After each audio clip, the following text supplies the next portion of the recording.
Hi everyone, my name's Simon. I'm from England, but I live in America. Love America, man. Love so much about America. Fahrenheit? Oh my God. Dude, Fahrenheit's the best. Because 70 degrees Fahrenheit means it is 70% hot. 100 degrees Fahrenheit, 100% hot. And if it's any hotter than that, too hot. Miles per hour, 70 miles per hour, you're going 70% fast. 100 miles per hour, 100% fast. And if you're going any faster than that, you're having a good time. All these Europeans are like, why don't you just use the metric system? So much easier if you just use fractions, learn to divide. Why can't you just divide? Last time I checked, this is not the divided states of America. This is the United States of America!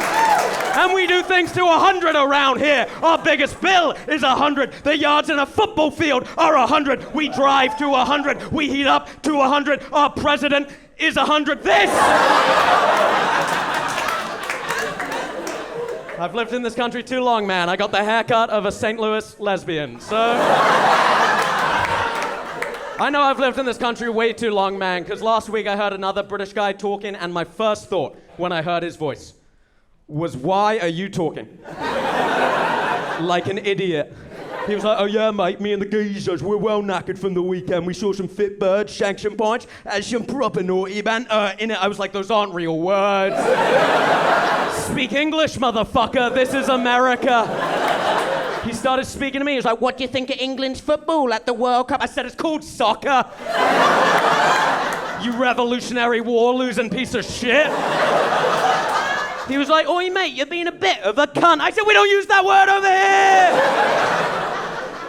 here. You twat. Love America, man. Best Mexican food in the world.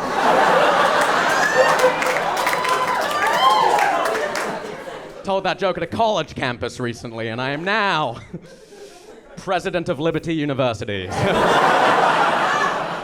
It's hard to love America, though, now, because you say anything that's pro-America, and the alt-right fucking loves you. Like, I posted that Fahrenheit joke online, I just got all these comments from, like, Hitler lover 69. Being like, finally, a comedian for me. I'm like, no, not for you. They're like, I love this guy. I'm like, this guy's a Jew. They're like, nobody's perfect. My name is Simon Fraser. It's technically a stage name. Fraser's my mum's name. I just chose to go by it because it sounded more British being in America. I didn't realize when I chose it, though, that the 10th largest university in Canada is called Simon Fraser University. Do you realize how stupid that is? I named myself after a university. This isn't sinking in for some. Imagine you met another comedian, and he was like, hey man, I got a stage name. And you're like, that's cool. What's your stage name? And he was like, Johns Hopkins. You remember, that's a stupid stage name. It's so hard, because when you Google Simon Fraser, the university always shows up above my name. I'm a comedian trying to grow an online following. I tell people to follow me after a show, they enroll in a 4-year bachelor's degree. But I love America, man. I'm so happy to be in America. I love everything that I love how you guys write the date, month, the year. Oh my God, that is the right way to write the date, because the month is the most important part. It deserves to go first, because the month tells me everything I need to know. Like, you tell me your wedding's in May. I don't care if it's the 1st or the 31st. I'm packing a light jacket. You tell me your wedding's in January. I don't care if it's the 2nd or the 22nd. I'm not coming. Love it. Feet in inches, so much better than meters and centimeters. You tell me you're 178 centimeters tall. You could be a giant or a centipede. You tell me you're 6 feet tall. I'm like, great, you are 5'11". I'm 6 feet on Hinge, I don't give a shit. And I'm 5'9". I really don't care. You just gotta get me in the room, that's my thing. I think I'll win you over on the date. As long as we sit down,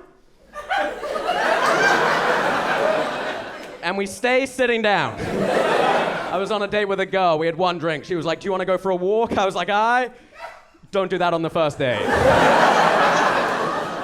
girls are always like, I can't believe you lie about your height on Hinge. It's like, I came here from England, obviously I'm gonna lie about my height on Hinge. Like, I've traveled thousands of miles to get laid. You think I'm gonna stop 3 inches short? It's a big reason why I like being in America. I'm more attractive here than I am anywhere else. Like, I go to someone in England, I'm like, hey, I'm from England. They're like, fuck up. I go to someone in Ohio, I'm like, hey, I'm from England. They're like, fuck off, you gotta meet my daughter. Like, just know, if you meet any British guy living in America, it's because they couldn't cut it back home. Like, why else would we be here? It's so dangerous. Every day you wake up, you risk getting shot. You do get shot, you got no health care. The condom breaks, you gotta keep the baby. The baby gets shot, the baby's got no health care. These are the trade-offs we make because we can't get pussy in Manchester. I have been experimenting sexually, though. I just learned about this new thing called edging. Have you guys heard about this new thing called edging? It's this new thing where you're supposed to make your partner almost finish. You're supposed to drive them crazy. And I don't want to brag, but...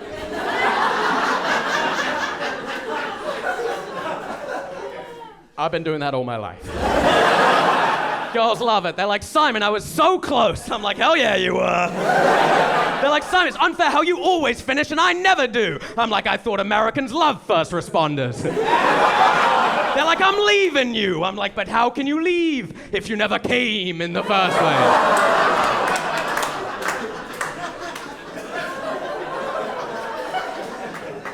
But it's great to be here. I've been traveling. I was just in Cincinnati. I was on a date with a girl from Cincinnati. She stopped me halfway through the date. She said, why are you being charming? I was like, is that not what you're supposed to be on a date? And she was like, I'm just used to going on dates with guys who are always on their phone. They never listen to what I have to say. And then I suck them off and I never see them again. And I was like, what? That's crazy.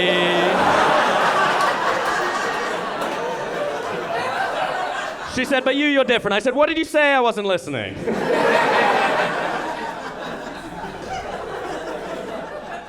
Love being in them. I love Americans. I do feel sometimes some Americans try to give me a hard time, though, because of my accent. Like, I was ordering wings the other day. The waitress, she said, do you want ranch or blue cheese?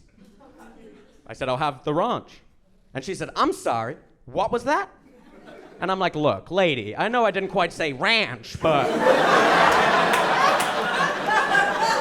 I sure as hell didn't say blue cheese.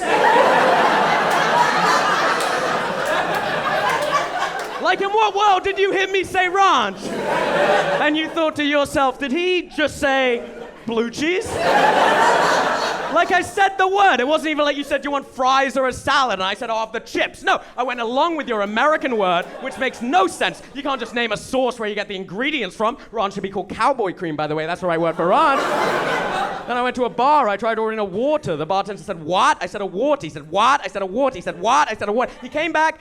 He brought me blue cheese. But I will say one thing I do believe the British do better than the Americans. I think we have better insults. And I think the reason why is because we don't have guns. Because anytime an American has gotten off a really good insult, whoever they've insulted has just shot them. And everyone's like, what did he say? And he's like, he ain't gonna say it again, I'll tell you that. Love traveling. Love being in the South. I was down in the South. I love the South because the South has a different kind of rich people. The South has what I call Christian rich people. These are rich people who have no guilt about being rich. They're just like, God gave me this 4,000 acre property because I am better than you. You wanted a mansion, your daddy should have prayed a little bit harder. God has a plan for everyone, and for me, it's a tax-exempt life insurance trust fund.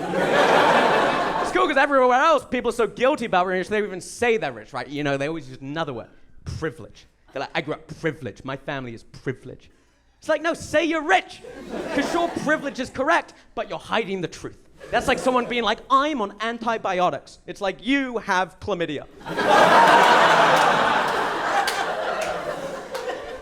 I shouldn't be drinking. I'm on antibiotics. But anyway, thank you very much, everyone. I've been Simon Fraser.